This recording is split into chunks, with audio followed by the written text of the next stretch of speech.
Welcome to Cause Before Symptom with your host, James Carner.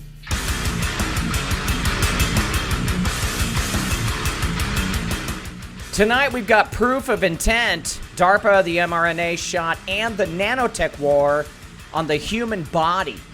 Stick around.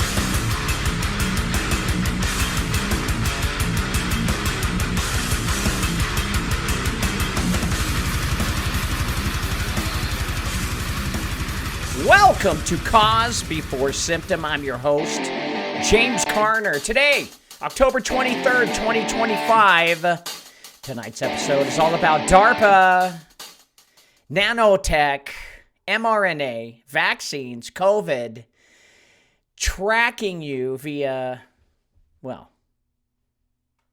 hooking up the body to the computers. That's what they're doing. Without your consent. Changing you into a cyborg. Anyway, that's what we're going to be talking about tonight. I've got a little bit more rest, but I'm still yawning.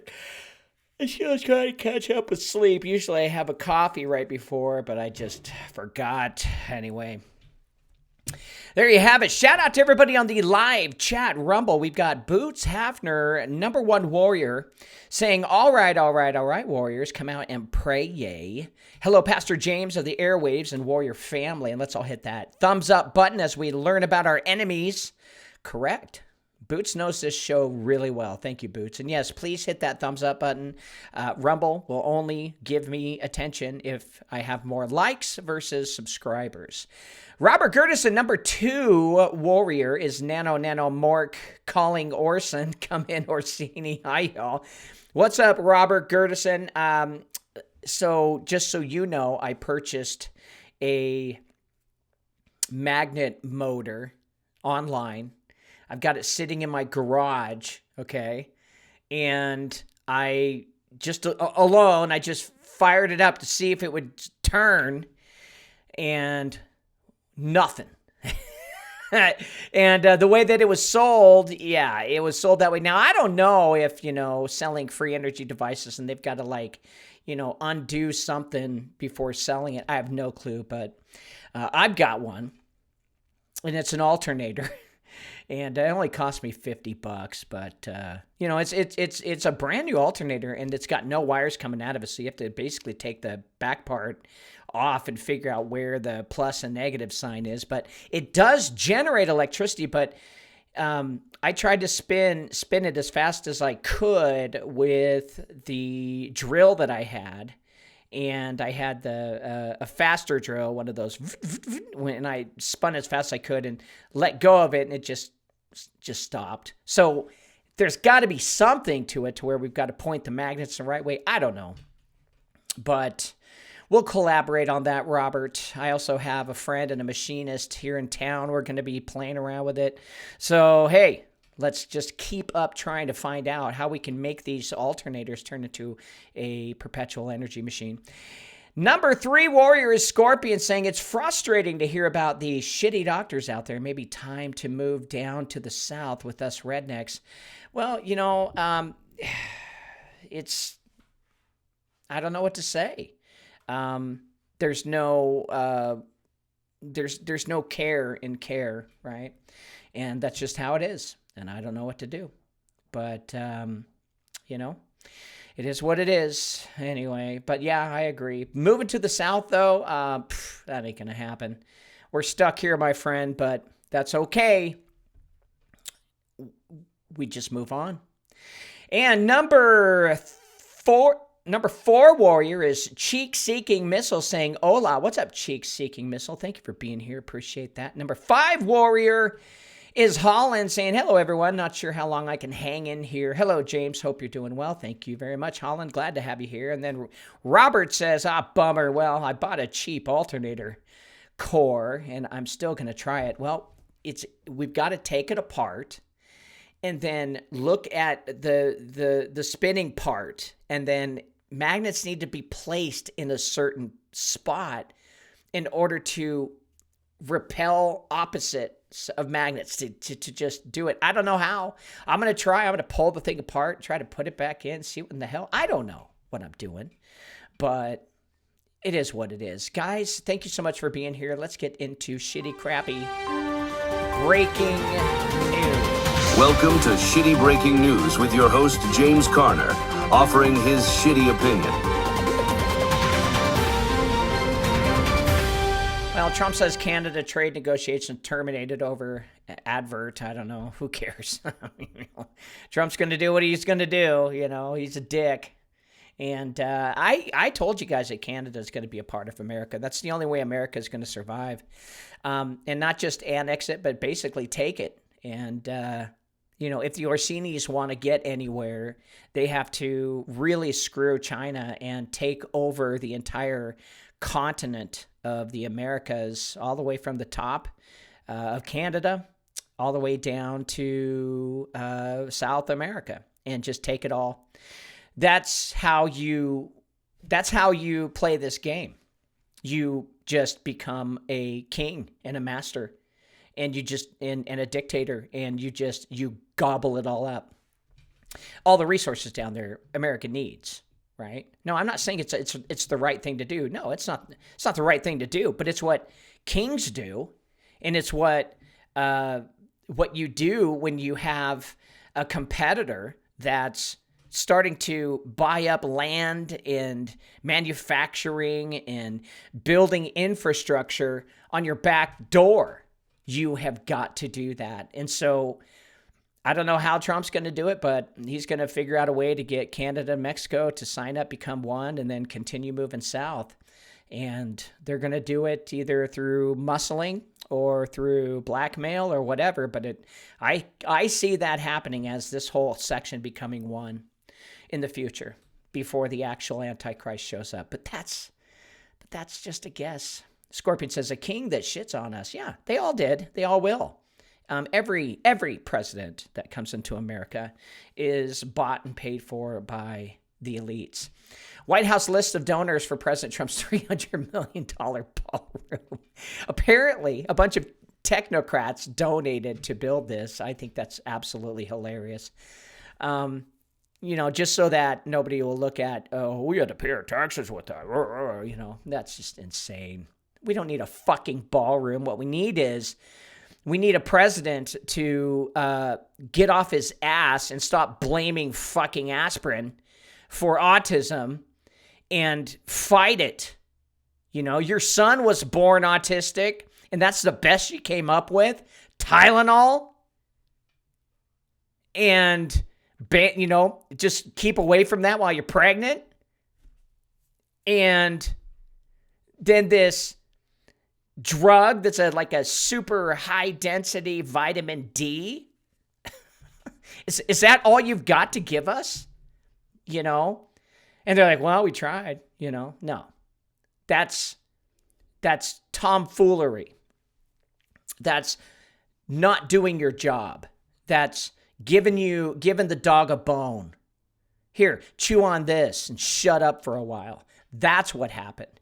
Putin deplores U.S. sanctions as unfriendly while EU joins in heaping restrictions. The European Union wants war, and they are doing everything they can to kill Russia. Russia's been having some problems with the bankers lately, and the bankers see Russia as the big threat. Now, the New World Order can't happen until Russia capitulates. And it seems Russia's kind of not doing it. They're just not happy with the other side's version of the Antichrist. They believe that those people are psycho, probably. And Russia seems to be the real last country that's going to, submit to the New World Order. That's what it looks like to me. But we'll see what happens. Senate blocks bills to pay federal workers during shutdown. Well, I'm glad I don't work for the government. A slap in the face. Ranchers feel betrayed by Trump's plan to buy Argentine beef. Well, farmers. Where were you when China bought all of our slaughterhouses? Farmers. Where were you when China took over all of the meat industry in America? Where were you? Were you at the White House lawn with your tractors like France was doing? When their government was overreaching, So, slap in the face, ranchers, you feel betrayed? Well, if you did some research, you'd find out that Trump doesn't give a shit about you. Neither did Biden. Neither did Obama. Neither did the Bushes. None of them. They care about money, power, and control. So there you have it. San Francisco mayor says Trump calling off federal crackdown. Well, he's saying Trump's calling it off. But that's kind of probably their way of saying, oh, crap, we can't use this anymore. People are going to talk. Trump, I think, is going after all the ports. That's what I think is going on. Now, is that the truth? I have no idea. I'm just a shitty reporter offering a very fucked up opinion. All right, we're going to go to a commercial. When we get back, we're going to be talking about the proof of intent. I'm going to prove to you that DARPA used the mRNA shot to fund the nanotech war on the human body. No joke. We'll stick around. Do you have tax burdens? Do you carry personal liability? If so, let me tell you why you have tax burdens and personal liability. And if you stick with me until the end, I'll share a simple solution to reduce the burdens you carry. When you put assets in your name, you also carry the liability. And by setting up a corporation, LLC, or partnership, you also carry the liability for the share of ownership you have in these organizations. So when you receive a W-2 form, 1099, or K-1 at the end of each year, that shows your liability for the assets you have carried in your name or your business name. The flow of liability works this way. You get a job, you take money in your name. When you are a contractor, you take money in your name. When you begin a business, you take money in the business name, which is set up with you as the owner. Nelson Rockefeller quoted, "The secret to success is to own nothing but control everything." He said this because when you own something in your name, you also own the liabilities. Introducing the solution. Begin an unincorporated association and remove assets out of your name while remaining in control and management of them. An unincorporated association is a state-registered entity that you can put assets into, is member-based and not tied to your name, has a tax-exempt EIN number, is private and not found when doing an online search. Whether you receive a 1099 or K-1 under your name, consider setting up your own unincorporated association and allow the association to be the owner of your assets and free yourself from the burden of personal liability.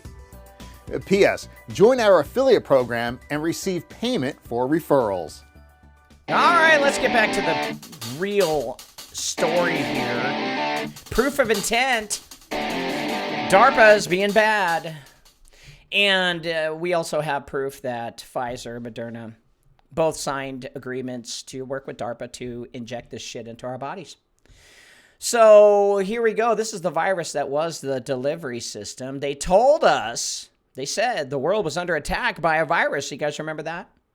But they never told us what was really being deployed. Well, we knew what was being deployed. Hidden beneath the sirens, the lockdowns, the 6 feet apart, the masks, and the social justice warriors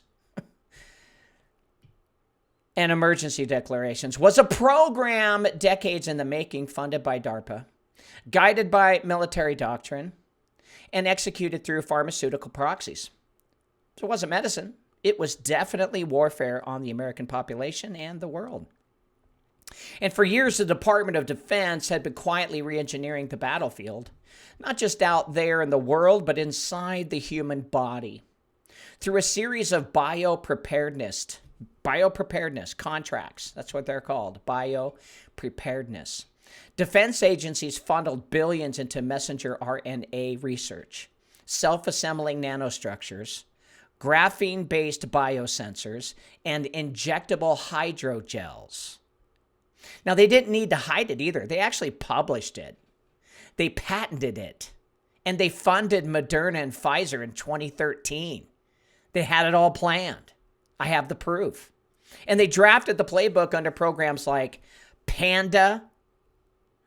These Satanists can't help themselves, can they? And ADEPT, Not for healing, but for control of the population. And then came 2020 with the stroke of a pen, the emergency was declared and the rules were suspended. Yeah. What had failed in trials was now rolled out globally under the shield of public health.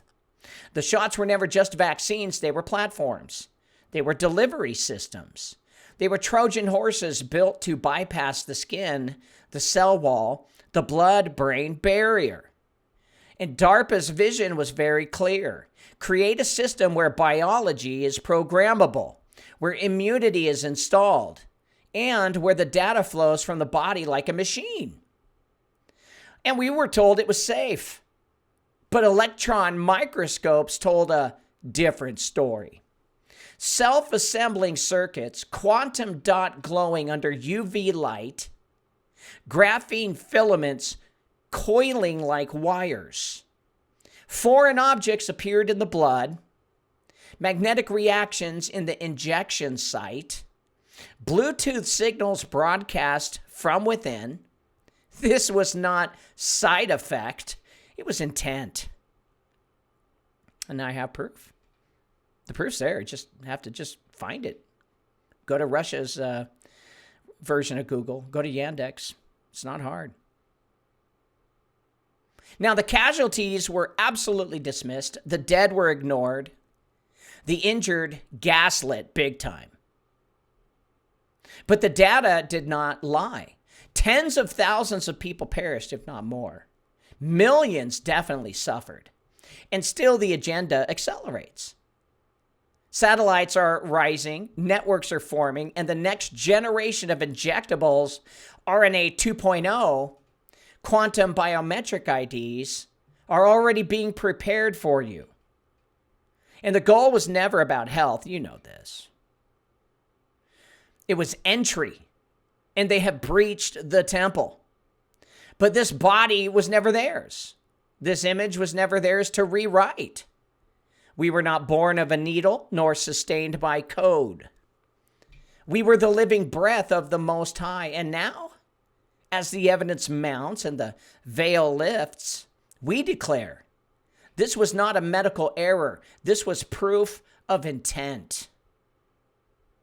Now, decades before COVID-19, DARPA, the Defense Advanced Research Projects Agency, outlined a strategic shift in warfare. No longer limited to bombs and bullets, the new battlefield would be biology itself. With the launch of programs like PREemptive, expression of protective alleles, and response elements, or PREPARE, and advanced diagnostics and therapeutics called ADEPT, DARPA moved to turn the human body into both a sensor and a battlefield. And these were not obscure projects that were hidden in the shadows. They were absolutely 100% public, well-funded, and methodologically implemented. Now, at their core was the principle that biology could be programmed like software, and that diseases, real or synthetic, could serve as opportunities for systemic updates to the human operating system. And in 2013, DARPA awarded substantial funding to Moderna, years before the company had brought any product to the market. This wasn't a medical investment. It was a weapons contract.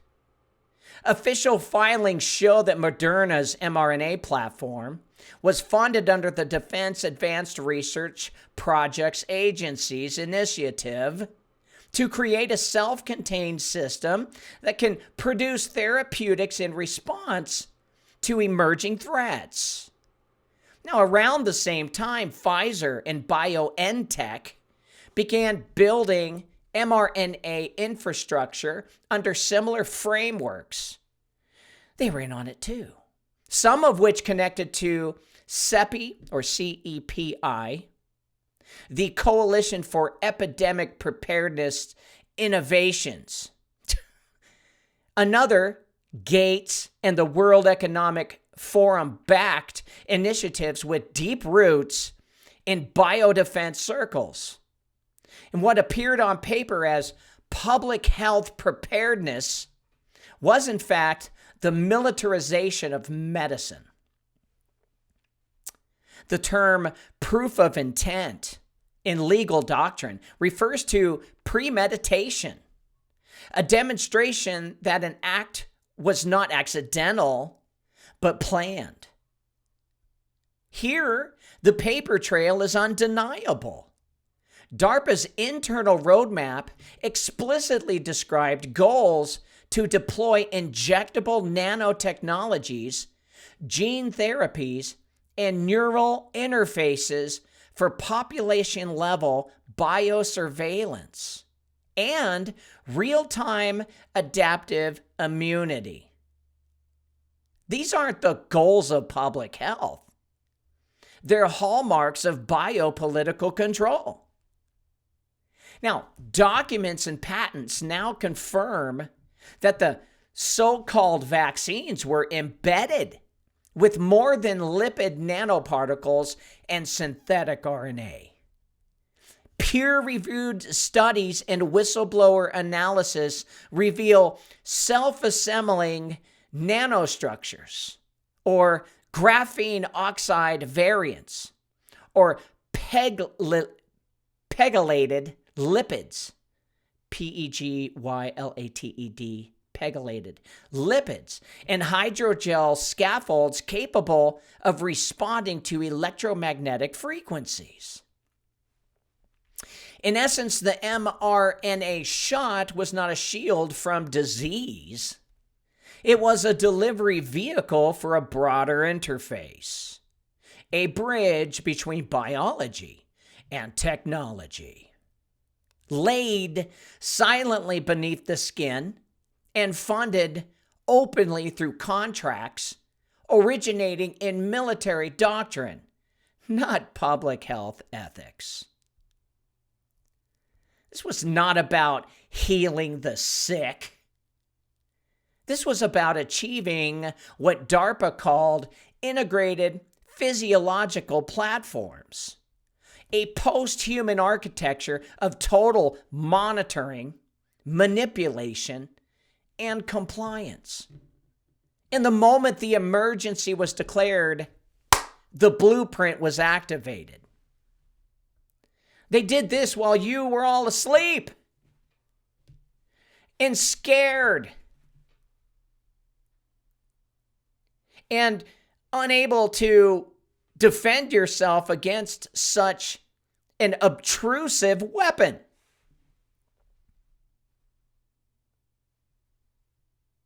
Where were the churches? Why weren't they monitoring their own government and their own military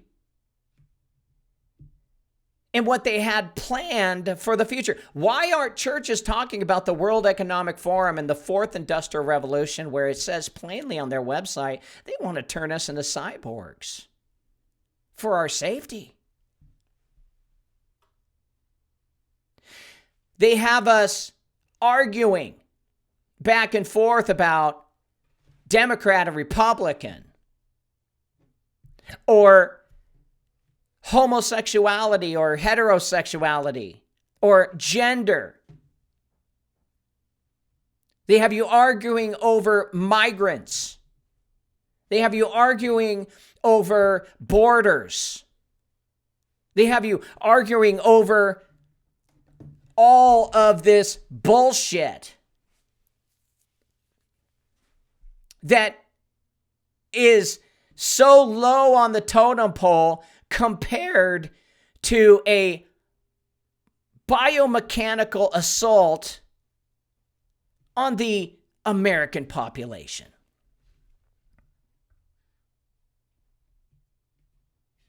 The church is like, Jesus, we love you, Jesus, yeah, hey, all right, you know. And then there's a dude named James going, they're going to inject us with nanoparticles that self-assimilate and can literally plant thoughts in our minds.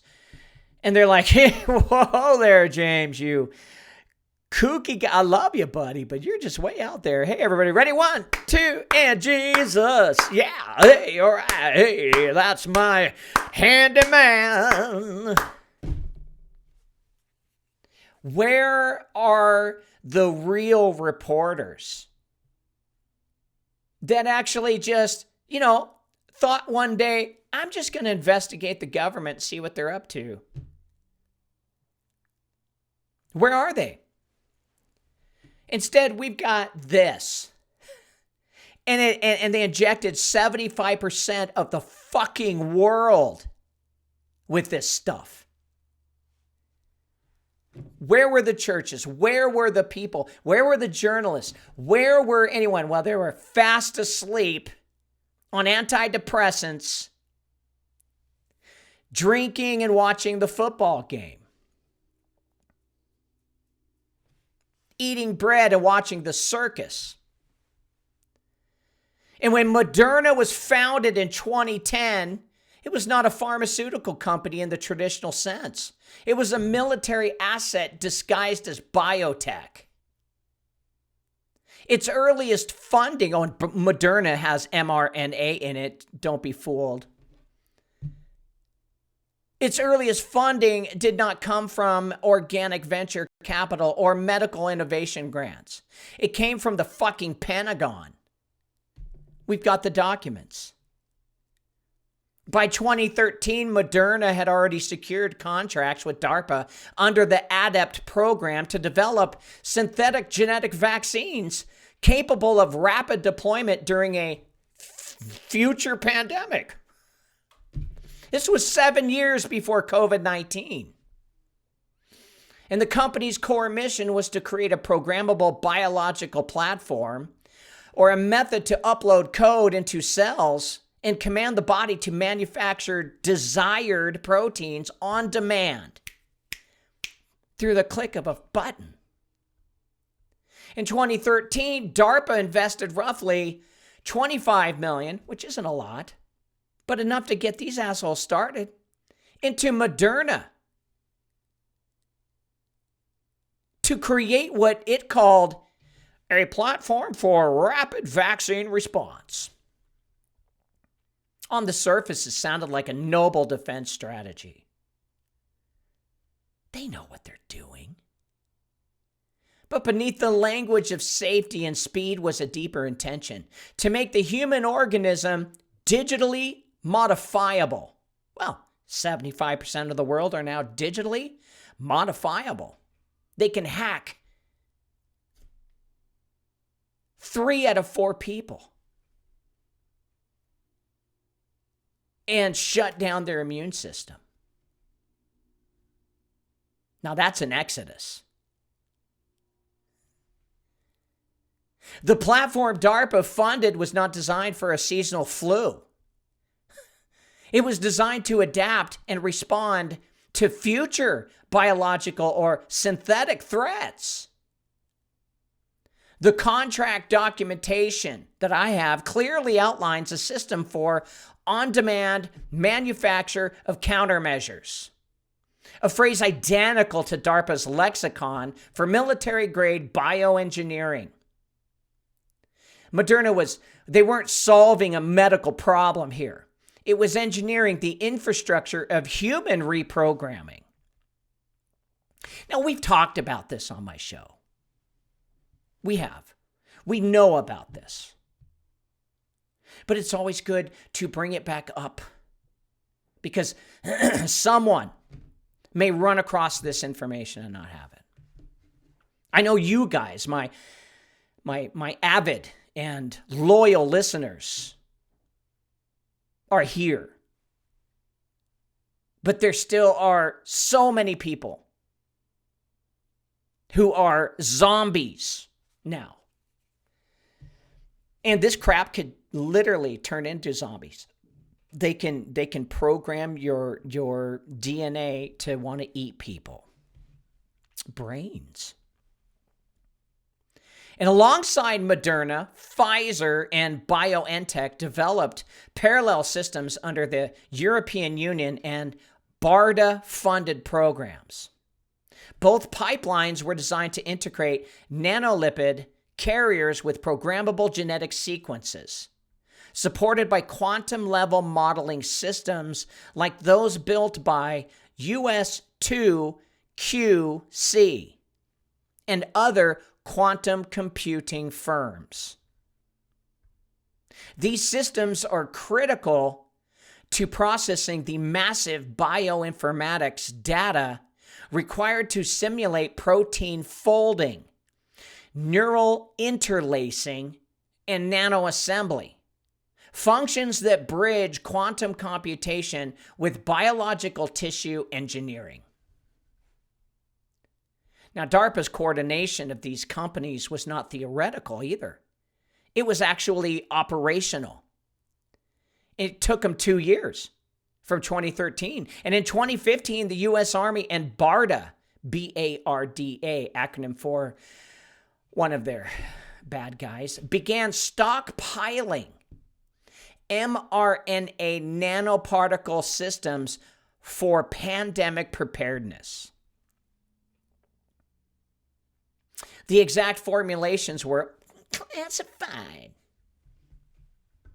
The formula, that's classified. But Moderna's military collaboration was explicitly tied to predictive immunogen design, which is a process that used artificial intelligence and quantum computing to forecast potential viral sequences and rebuild synthetic response.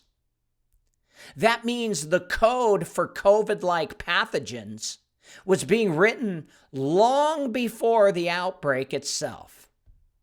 And the most telling phrase in DARPA's own documentation is programmable immunity. Well, that's the goal. A body whose immune system is no longer governed by its creator or its natural laws, but by uploaded sequences designed in laboratories on command. Moderna became the first vessel through which this vision entered humanity at scale. And the injection wasn't the end of the project. It was just the beginning. A test case in rewriting what it means to be human through military biotech baptized in the name of medicine.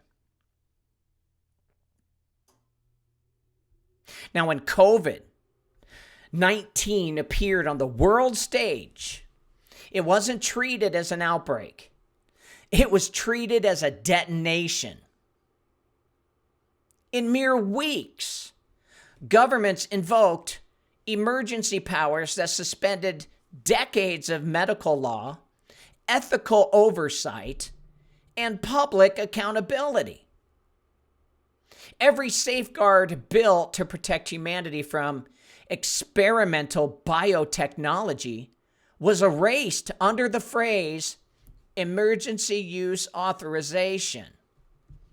Well, it was the perfect legal trap. A crisis so vast that fear itself became the consent form.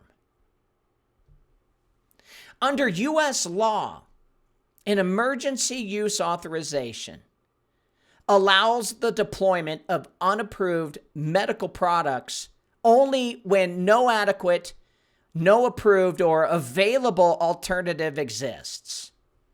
But buried within the same statute is the unspoken clause that once the EUA is invoked, the manufacturer, the military, and the government are shielded from no liability, no responsibility, no redress, no trial. The moment the emergency was declared, the Constitution was replaced with a waiver. DARPA's prototypes, Moderna's untested code, Pfizer's secret contracts, all were instantly baptized as vaccines. Well, they don't behave like vaccines. Vaccines take a pathogen and they weaken it and then give you the weakened pathogen so you can build an immune to it. And this wasn't just in America, folks. The evil World Health Organization coordinated a global mirror of the EUA, Emergency Authorization Act, through its Public Health Emergency of International Concern. This mechanism ensured that every signatory nation adopted the exact same playbook. And what looked like cooperation was actually synchronization. They were all in on it. The exact companies, funded by the same defense agencies, deployed the same technology across borders with near perfect uniformity. The world's population became a single clinical trial without consent forms or disclosure statements. Meanwhile, the U.S. Department of Defense quietly assumed control of the entire vaccine distribution chain. Official procurement records and logistics reports reveal that Operation Warp Speed, Trump's plan, was managed not by civilian agencies like the CDC or the FDA, but by the Pentagon and BARDA. So every vial, every shipment, every contract was under military authority. This wasn't healthcare. It was a military operation disguised as medicine under Emergency Act clauses. Even the clinical trials were built on deception. Yeah, there's proof. It's online. Look at my sources. The contracts between Pfizer and global governments explicitly classified the composition of the vaccine as a trade secret, prohibiting nations from performing independent analysis or disclosure for up to 10 years. This meant that millions of people were injected with a formulation whose ingredients were legally hidden under military and corporate protection. The very principle of informed consent, the cornerstone of medical ethics, was obliterated. Under the cover of emergency, the rule of law was rewritten to legalize mass human experimentation. People should not only be going to jail for this, but have their fucking heads chopped off. The Nuremberg Code, which once stood as humanity's shield against medical tyranny, well, that was circumvented, but not by tanks, not by soldiers, but through press conferences and televised fear. Neighbors turned on their neighbors. They didn't need to invade, not even invade other countries. They only needed to infect the definition of safety itself. So this was not medical rescue. Guys, it was a coup, a global handover of biological sovereignty from individuals to the state, from consent to compliance, from ethics to efficiency. What began in DARPA's laboratories had found its legal path to global implementation, and not a single lawmaker had to vote for it. You could thank China for releasing the virus too. Now, when electron microscopes were finally turned toward the vials, and all of this shit is You can't find this on Google. It's all shadow banned. Any website, even the real information from real doctors, from real hospitals, from real peer-reviewed studies are all shadow banned. You have to go to other country browsers to find it.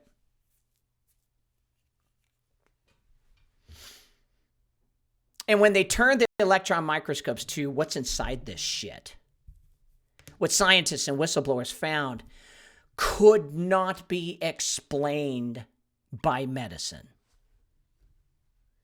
Beneath the suspended lipid layers and the supposed mRNA strands were geometric lattices, filaments, and crystalline structures that moved and assembled on their own.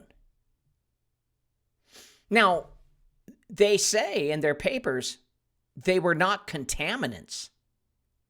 They were a futuristic something they can't recognize or define. Or nanostructures that appear to be designed to build networks inside a body.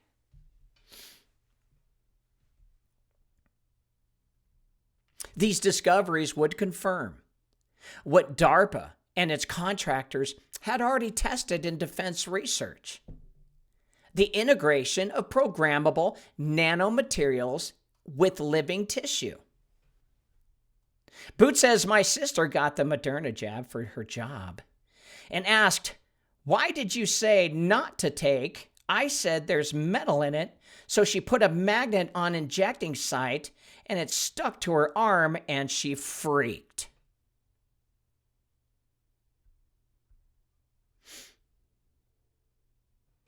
That's awesome, Boots. Not awesome for your sister, but awesome for the vindication of you doing your research and trying to help love your neighbor by telling them, dude,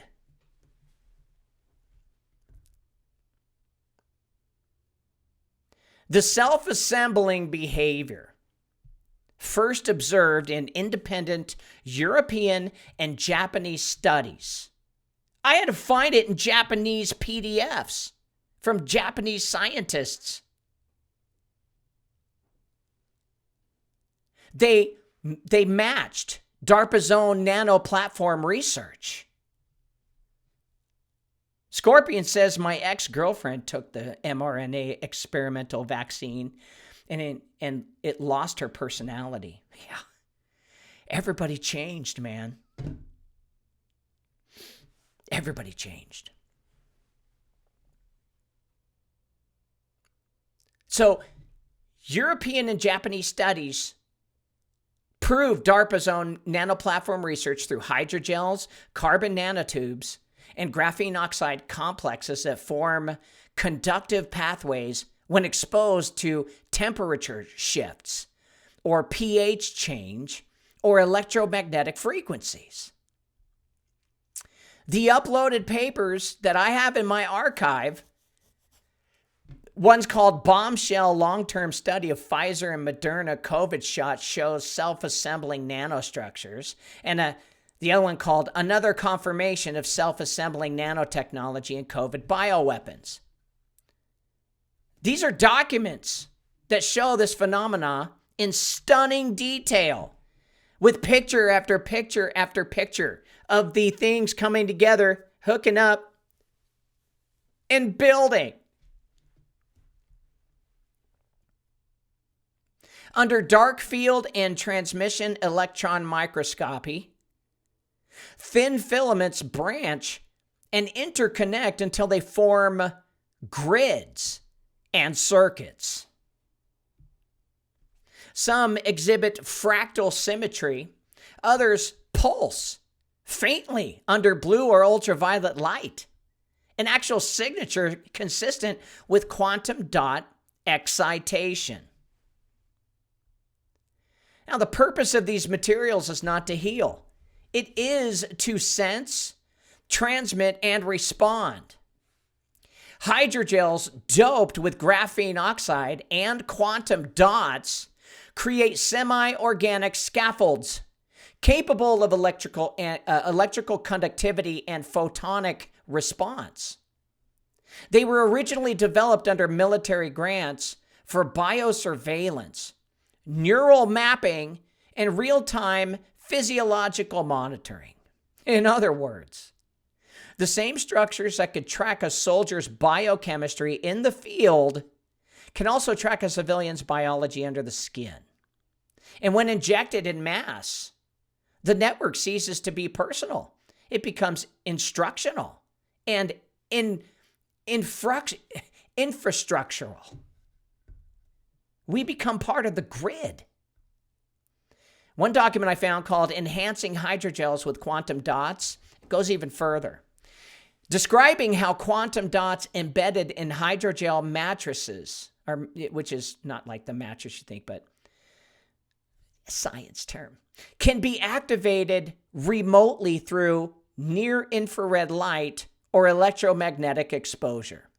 And once stimulated, turned on, they emit precise wavelengths readable by external scanners.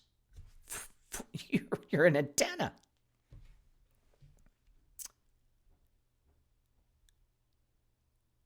This technology, patented years before the pandemic, was presented as a breakthrough for medical diagnostics. In reality, it is a two-way interface. The body becomes both transmitter and receiver, constantly reporting its internal state to the digital realm. The human organism, once a temple, is recoded as a node. This is the beginning of Klaus Schwab's fourth industrial revolution, turning us into fucking computers. Even the strange observations of metallic taste, static sensations, and magnetism at injection sites now find context. Graphene and iron oxide nanoparticles are known to respond to magnetic and radio frequency fields. When assembled into networks, they can create electromagnetic resonance strong enough to interact with external frequencies. And the line between biology and circuitry begins to blur here. The mRNA strand was only the ignition sequence. The nanotech was the circuitry it activated. So this is the technological resurrection of what ancient scripture warned us about. A false image that speaks, a body animated by foreign spirit. So this isn't a myth. It's now mechanism and mechanization. Humanity was not merely injected with the pharmaceutical substance. It was initiated into a new architecture, one built molecule by molecule to house data, not divinity. And the cell has become a platform, the bloodstream a construction site, and the spirit of the machine is assembling itself from within. And when DARPA funded its early biointerfaces projects in the 2010s, the language of science began to blur with the language of prophecy. They spoke of light-based diagnostics or bioluminescent markers, luciferase, and quantum biocircuitry. These were not metaphors. They were the blueprints for embedding light-reactive nanocrystals or quantum dots, and within living tissue to create a new form of biological communication. What once required an external scanner or chip could now exist within the body itself, illuminating, signaling, and identifying from within. No joke. The file that I have called Blue Light Emitting Self-Healable Graphene Quantum Dots that I found, which is a paper, a white paper, it describes an extraordinary property of these materials. When subjected to certain wavelengths, the dots not only emit a distinctive blue luminescence, but also self-repair when it damages. This trait, known as photoluminescent resilience, means that once injected, these particles could remain active indefinitely, continually regenerating as the host's body circulates them. In laboratory settings, this property is celebrated for its durability and potential for bioimaging.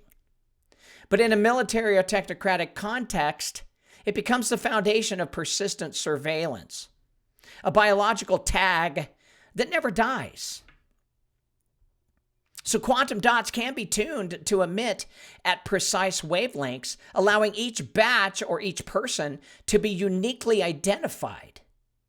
And this aligns perfectly with DARPA's biometric sensor initiative and the MIT Bill Gates quantum dot tattoo program tested in Africa, where a pattern of near-infrared nanoparticles was embedded under the skin to store vaccine records readable by specialized scanners.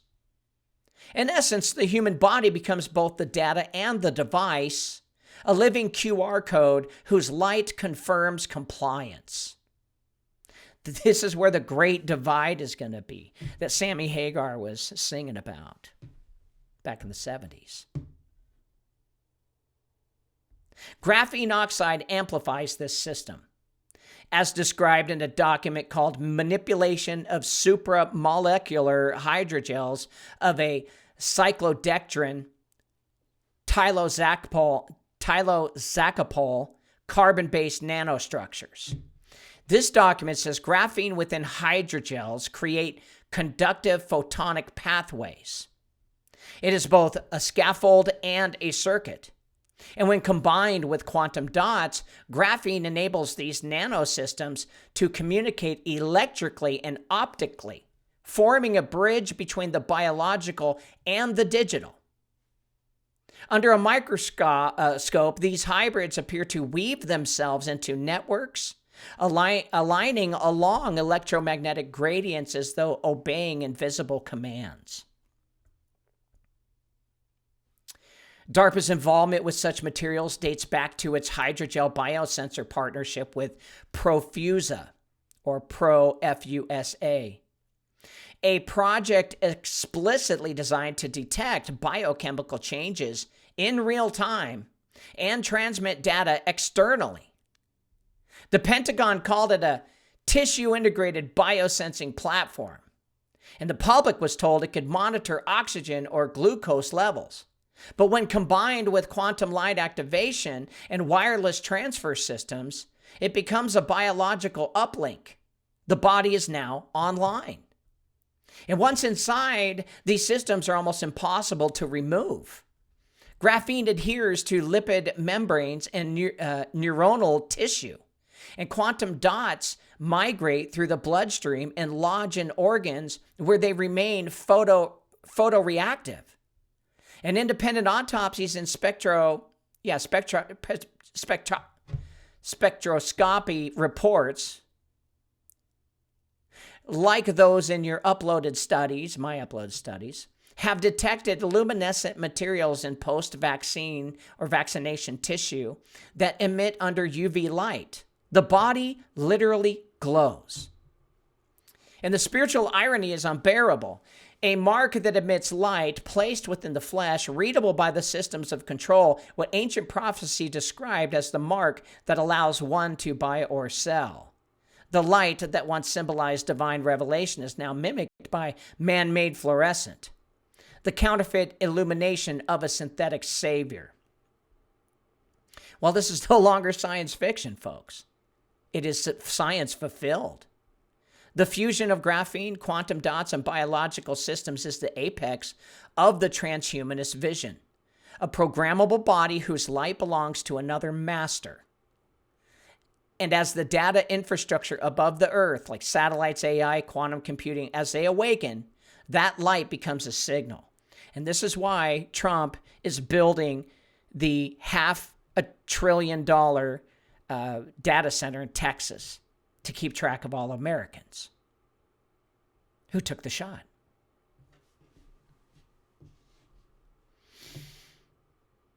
When the first scientists began to question what was really in the vials, it was the presence of graphene that shattered the illusion of medicine.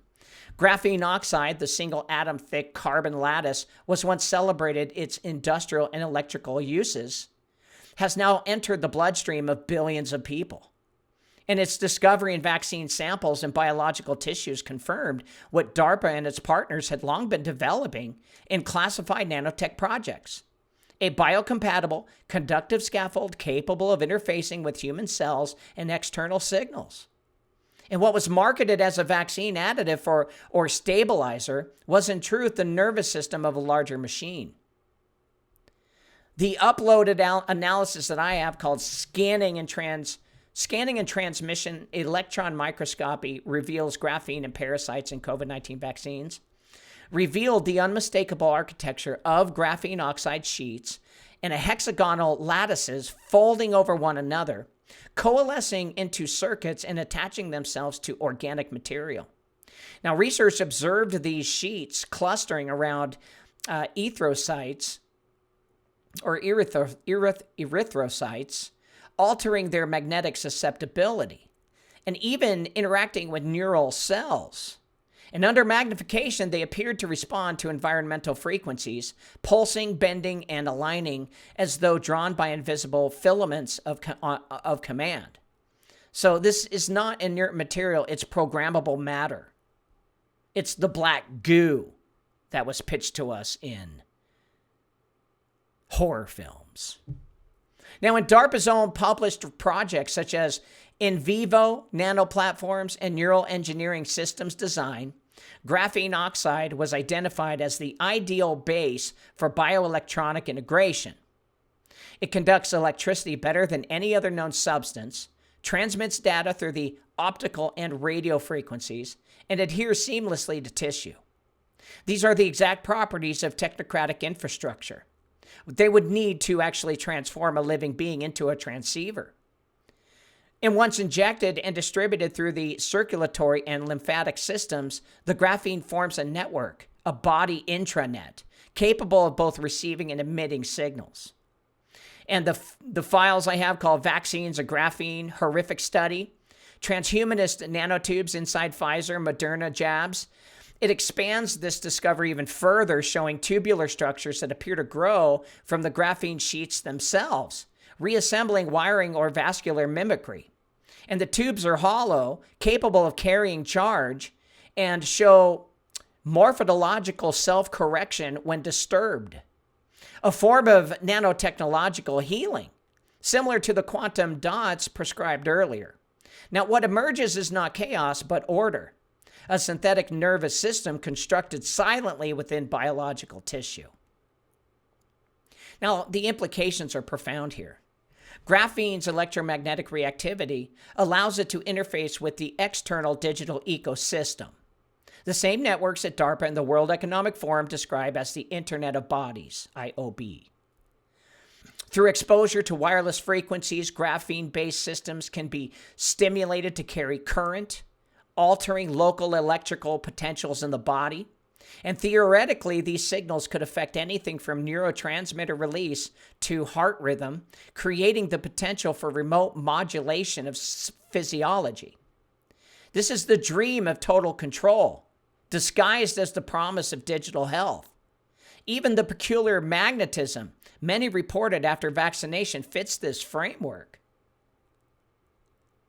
Graphene oxide aligns to magnetic fields, especially when doped with metals like iron oxide or cobalt. DARPA's earlier research into magneto-mechanical interfaces explored precisely this capability. The use of magnetic resonance to activate nanostructures within living organisms. The testimonies of those who could stick metal objects to their skin were mocked by the media. Yet the science that explains it sits in plain view with declassified patents. And at the spiritual level, folks, graphene is the dark mirror of divine design, where God breathed his spirit into dust and made it living. The architects of this system breathed current into carbon and made it calculating. The bloodstream becomes circuitry, the temple becomes circuitry, and every beat of the heart now resonates with signals that were never human. So the war for the soul has entered the molecular realm. And a person changes overnight after taking that fucking shot. Every empire built on deception leaves behind its dead. Beneath the press releases, beneath the televised smiles and the slogans of safety, lies a silent ledger, millions of lives broken, altered, extinguished. The scale of harm caused by the mRNA injections is not conjecture. It's well documented in the very databases meant to guard public health. And the numbers are no longer statistics, they're testimonies written in blood. From the uploaded records that I could find, 75,322 dead, 322 is a Masonic number, and 5,938,318 injured recorded in Europe and USA following the COVID vaccines. Now, the data drawn from VAERS and Udra Vigilance and the UK's yellow card system tells the story of mass biological assault.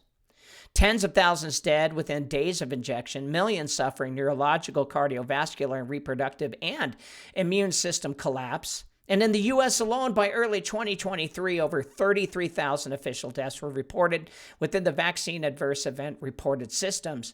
Yet independent analysis confirm that the VAERS represents only 1% of actual injuries. So 3.3 million. The extrapolated toll stretches into the millions, folks. And another upload file that I have called Official Vaccine Injury and Fatality Data through Europe, UK, and US Doctors for COVID Ethics. It gathers these fragments from a horrifying mosaic. Across nations, the same pattern repeats. Sudden death, heart inflammation, clotting disorder, spontaneous abortions, menstrual collapse, and aggressive neurological deterioration.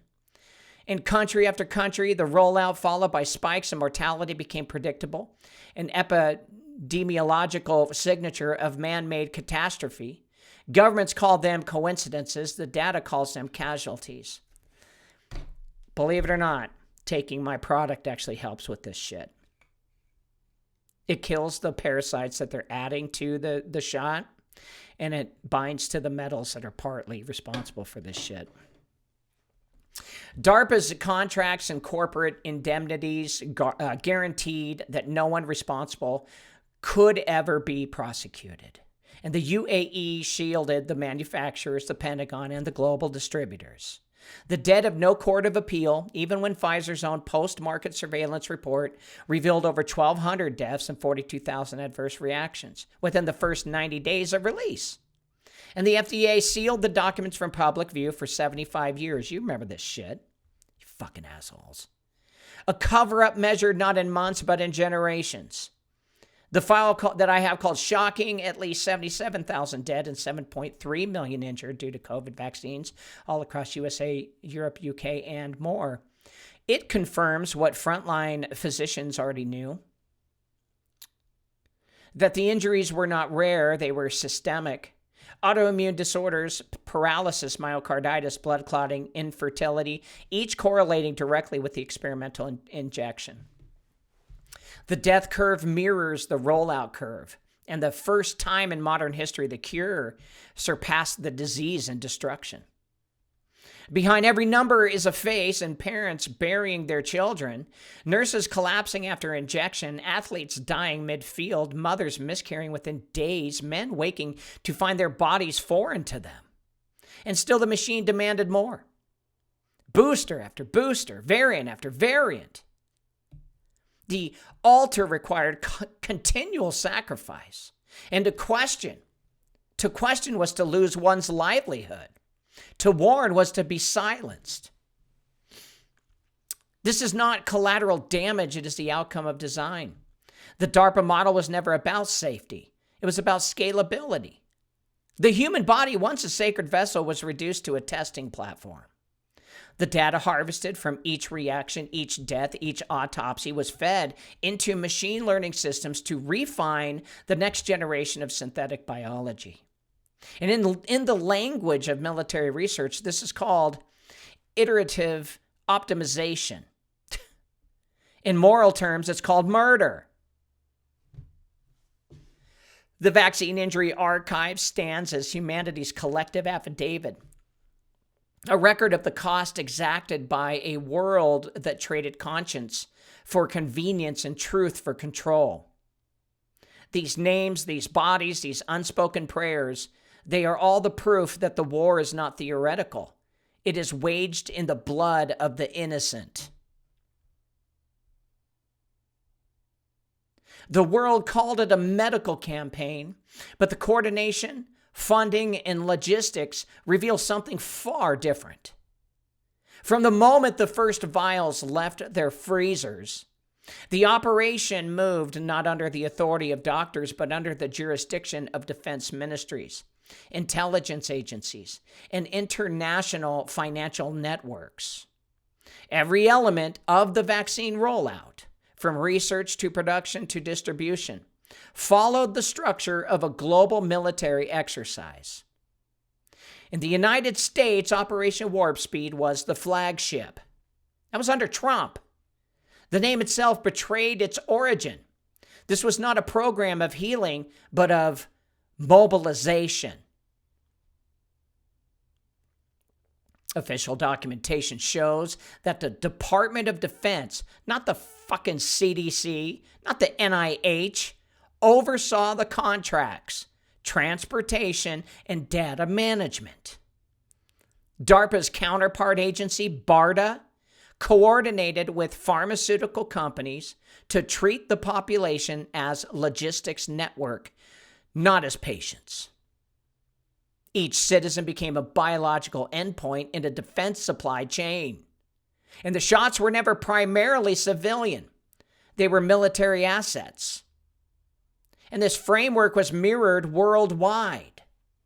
NATO members, the European Union, and Commonwealth nations all deployed synchronized vaccine schedules under nearly identical emergency laws. And the distribution hubs were secured by the same defense contractors who manage weapon systems and surveillance satellites. Even the cold chain technology, marketed as a medical necessity, was engineered by companies with military ties. Guys, this was a global battlefield without borders. And the weapon was compliance. Boot says, and my sister beat stomach cancer 2 years ago in late 2021. Early 2022, doctors said her cancer was back. Well, it's programmable now, Boots. Documents from the World Economic Forum and WHO, World Health Organization, reveal that this synchronization was not spontaneous. It was planned years in advance through exercises like Event 201 and CLADE X, simulations that trained governments to respond to a hypothetical pandemic with unified media control, censorship protocols, and mass vaccination strategies. These simulations read like rehearsals because they were. The COVID-19 rollout was not an improvisation. It was an execution of a script. And behind the scenes, the technological infrastructure aligned in perfect formation. The same year the vaccines were deployed, the World Economic Forum unveiled its plan for the Internet of Bodies, a network linking biometric sensors, medical devices, and eventually human biology itself to the digital cloud. And the shots were the entry point. Once injected, the nanomaterials, graphene scaffolds, and quantum dot biosensors became the physical nodes of that network. The human race was quietly drafted into a cybernetic command system masquerading as a public health initiative. On a document that I found called How LEO Satellite Technology Can Connect to the Unconnected, it completes this picture. It explains how low Earth orbit satellites run by SpaceX, OneWeb, and government subcontractors were built to provide continuous global coverage for remote telemetry. What the public sees as a revolution in internet access is, in terms, a global mesh communication system capable of connecting to embedded nanosensors. Every vaccinated body becomes a potential terminal, a participant in a planetary data lattice. And the infrastructure for remote monitoring is not coming, it's already launched. What that means with the low Earth satellites, they're getting information from you and you're transmitting and receiving. Yeah. This is the hidden unity of this campaign. Not nations against disease, but systems aligning toward control. The Bank for International Settlements has given and awarded all of the contracts and permission for all of the world to stage the pandemic. As I have proved that the Bank for International Settlements gives the orders to all of the major world leaders, and the only one that's ever had a fuss about it is Russia. And if I remember correctly, Russia did not allow the Pfizer, Moderna, BioNTech, and other Johnson & Johnson mRNA technologies into their country. Fucking smart, if you ask me. The pandemic provided the justification. The technology provided the means. And when viewed from above, the vaccine rollout appears less like medicine and more like a military occupation of the human biosphere. And this is why Trump says he's a war president, wartime, because the U.S. military declared war on its own citizens. As Paul would say from the New Testament, have I become your enemy for telling you the truth? Every country, every citizen, every cell enlisted under the same invisible flag. And what is war if not the attempt to conquer life itself?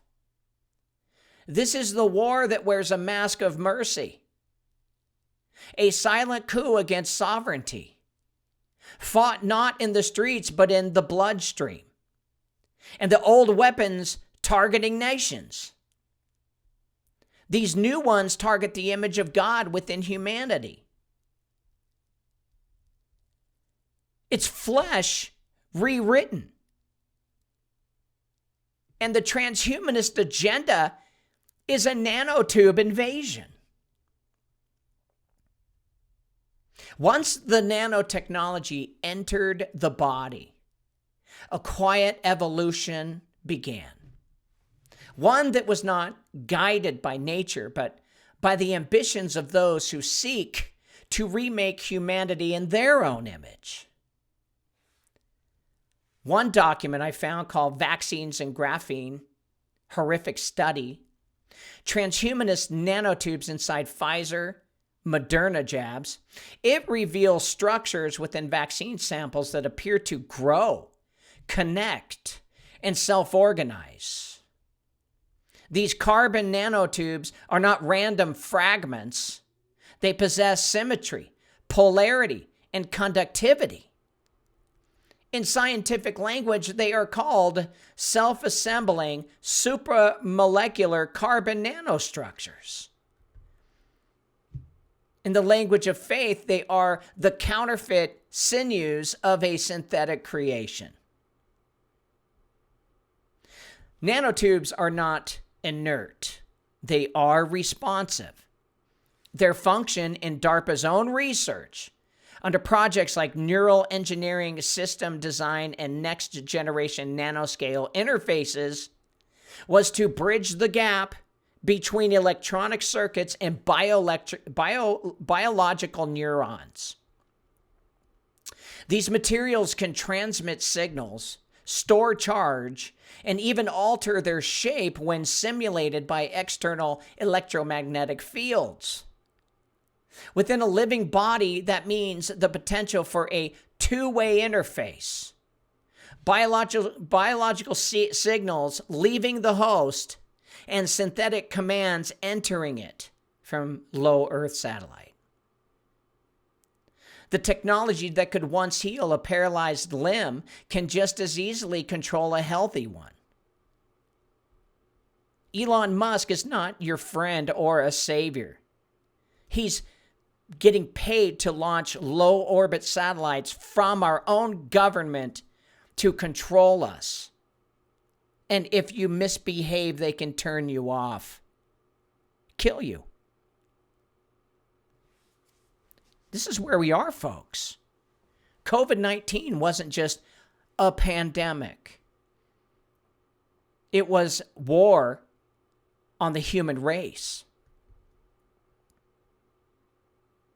These graphene nanotubes, they act as biological conductors. They assemble into filaments resembling nerve fibers, aligning along the natural currents of the body. Over time, they integrate with surrounding tissue under specific frequencies, particularly those emitted by 5G towers and near-field communication systems. They actually vibrate.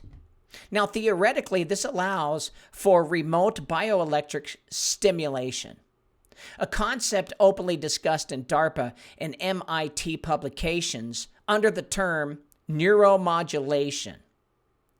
In simple terms, thought, feeling, and behavior could be influenced from without, not from within. So they're wrapping around your nervous system with this shit. And now they can control how you feel. They could do it electronically before with machines outside to pulse EMF through you. But now they don't need those machines near you to drive next to you to do it. The satellites can do it now. They can keep you in fear so you don't rebel against the government. And this is the essence of the transhumanist agenda. Not the blending of man and machine for human progress. No, I want to fucking control your ass. And shame on you for still trusting the world's governments. You would be considered a fool in their meeting rooms. But the substitution here, this is the substitution of the human soul with the programmable operating system. And the old dream of alchemy, turning flesh into immortal matter, has now become the digital dream of singularity, turning life into data. And the so-called Human 2.0 program, which Dr. Carrie Madej warned of in her papers and interviews, is not future possibility. It is the present trajectory. And she's being shadow banned, and they tried to kill her. She was in an airplane accident. It's not a future possibility, it's present. And the nanotech invasion marks the first phase, transformation of the vessel. The next will be the integration of consciousness with the quantum network. That's coming. Already forming above and around us through satellites, through thousands and thousands of low Earth satellites that Elon has put into the fucking sky. And the pattern and the data and the proof is unmistakable. It's real. DARPA's early contracts created the infrastructure, and pharmaceutical corporations became the delivery mechanism, and the pandemic provided the justification. And now, under the banner of enhanced immunity and biodigital convergence, the transformation advances openly. The same nanomaterials found in vials are now being used in neural implants, smart tattoos, and wearable biosensors that fucking RFJ Jr. wants us to wear. RFK Jr. The line between inside and outside dissolves now. Humanity is being retrofitted. And to the architects of this system, transhumanism is salvation without a savior, a digital resurrection of man through code. But in truth, it is the resurrection of Babel, the old rebellion rebuilt with carbon and light instead of stone and mortar. And the tower this time rises within us. And the goal remains the same, to ascend without God. And the prophets saw this age coming, the merging of iron and clay, machine and flesh. Daniel saw it. And they warned that such a union could not stand, for it is the marriage of life with death. Yet even now, amid the noise of progress and pride, a remnant still sees. That's you guys, that's you and me. They understand that this so-called evolution is not creation redeemed. It is the creation rewritten. And the invasion is not only molecular, it is spiritual. Now, every empire begins with conquest and it ends with control. That's where we are. And the digital empire that's now rising, the one that DARPA, Silicon Valley, and the global banking syndicates have conspired to build, does not conquer land, but the living essence of man. And its borders are invisible. Its soldiers are algorithms. And its throne is not on earth, but in the cloud. And the world is being rewired through what the architects call quantum infrastructure. Satellites, nanonetworks, and bio-integrated sensors, all converging into a single system of total awareness. And this is the final evolution of surveillance, the confusion of technology with flesh, creating not merely a grid of observation, but a living hive that mirrors omniscience without God. My document that I found, How LEO Satellite Technology Can Connect to the Unconnected, it reads like prophecy, disguised as progress. It really boasts of a world blanketed in low Earth orbit satellites, each capable of maintaining real-time connectivity with terrestrial sensors, even those too small to be seen. And the public is told this will bring internet to the poor and education to the remote. But in the language of the defense and tech industries, it means something else entirely. Continuous data capture from the biosphere, from your body, your temple. And every node, every signal feeds the quantum classified computing systems such as those under US2QC, whose goal is to simulate and predict biological and behavioral outcomes across populations. And this predictive governance, that's predictive governance, and it's not freedom.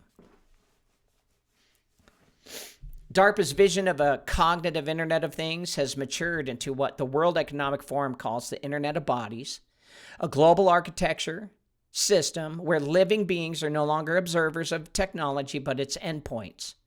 Quantum dots, hydrogels, graphene sensors, these are not isolated developments. They are components of a digital nervous system spanning Earth in orbit, as 75% of the population are now walking nodes.